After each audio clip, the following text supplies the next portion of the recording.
Howdy again, it's Mr. Pete, and this is tips number 10531053, entitled Firing Up Another Blowtorch. Now, I hope you've watched the other two videos on this. They were semi-popular. In fact, I'll flash those pictures on the screen right now for you to watch if you haven't seen them already. But the whole idea here is that if you watch the other videos, this thing, when I fired it up, had a leak in it, a crack. So then I did a cutaway, and you know, it's junk, it's scrap. But I do have another one that I paid $1 for, and well, let's have a close-up. My intention is to fire this up. Will it work? I don't know. Hang around.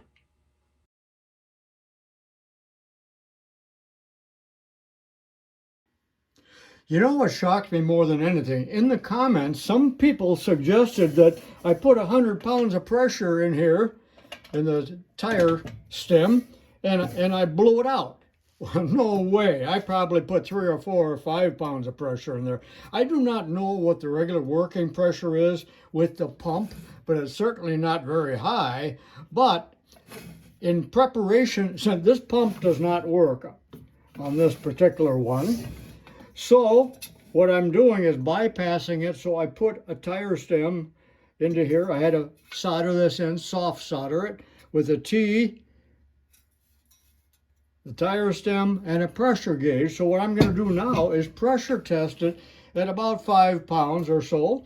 And then I'm going to dip it in water and check for leaks. And if there are no leaks, I'm going to fuel it up and we're going to make it roar like a lion. Let me digress for a moment. Here is my compressor, and you will notice that I use 2 regulators when I want a low pressure. The regular regulator here, and there's yet another one here, so I can dial it into 3 or 4 pounds or whatever I want.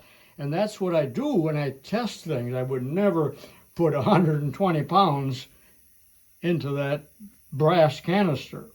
Well, I hope my wife doesn't see this video, because for Mother's Day I got her this nice yellow bucket along with a mop, and she doesn't like me messing with her treasures. So anyway, in just a moment I'll have about 5 pounds in here, and we'll dip it into the yellow bucket. Okay, there's about 5 pounds of pressure.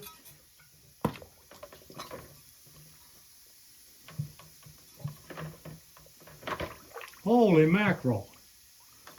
Can you see the bubbling? There's definitely a crack someplace in here. Let's go over to the bench, and I'm going to put some bubble on there so I can see exactly where the leak is or the crack. But obviously this is cracked just like the other one. And we call that a season crack, don't we? For best results when looking for a leak, be sure and use leak locator. Okay, I got 6 or 7 pounds in there, and it's rapidly, look at that.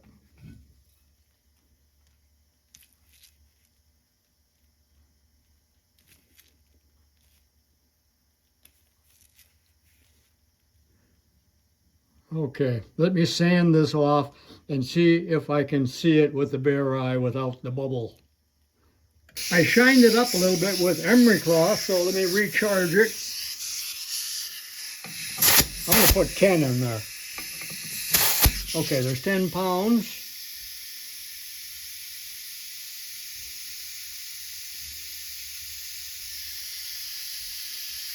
Not as bad as I thought, but there is the crack. It's very hard to see where it begins and ends.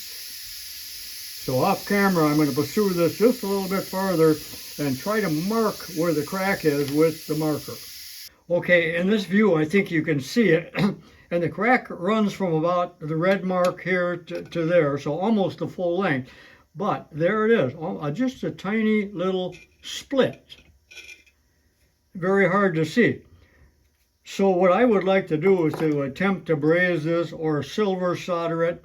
I do not know if it's going to work, but I'm going to take a file and try to, I don't think it's going to work, but try to dig in there. Maybe I should get the Dremel out. I'm not sure. Never done this before.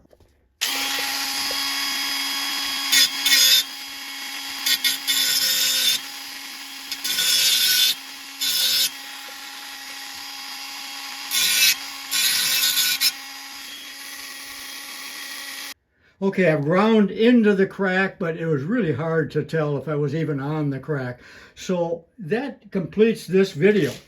So here's where I'm going. This is not very important at all, so I don't want to waste too much time on it, but I am going to make another video, and if it is successful, you'll see it. If it's a failure, I'll throw it away.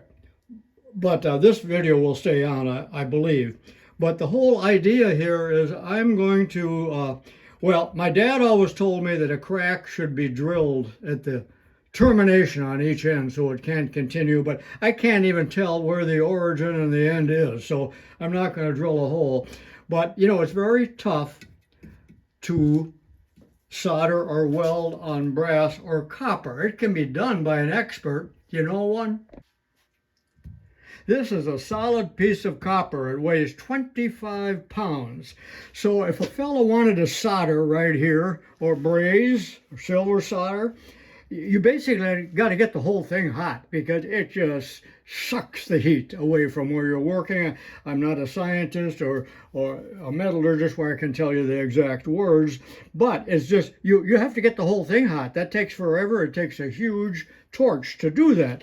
Now, the brass is not solid, of course. This is hollow, but the entire thing has to come up to heat before not to the final maybe 1500 degrees to silver solder, but we got to have a lot of heat, and so I'm sure it'll probably melt this soft solder. So what, I'll redo it if it is, but if it does, but this is, it's going to be very tough.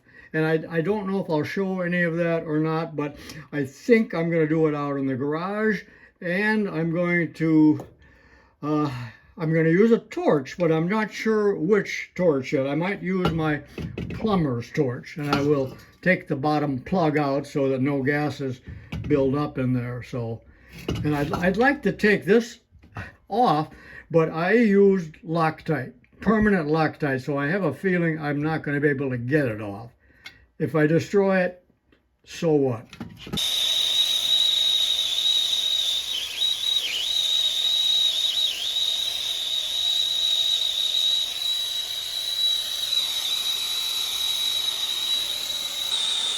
Well,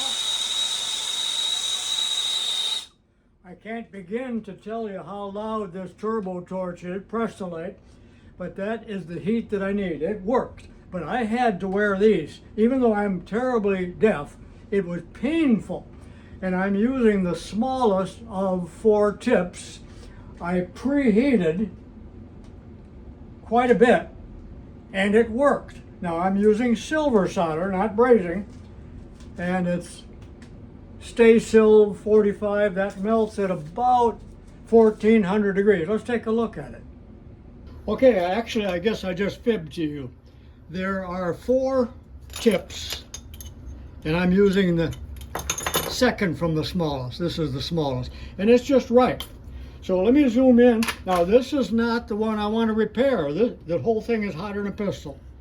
This is, ouch, I just burnt myself on a handle. Anyway, I'm practicing on this.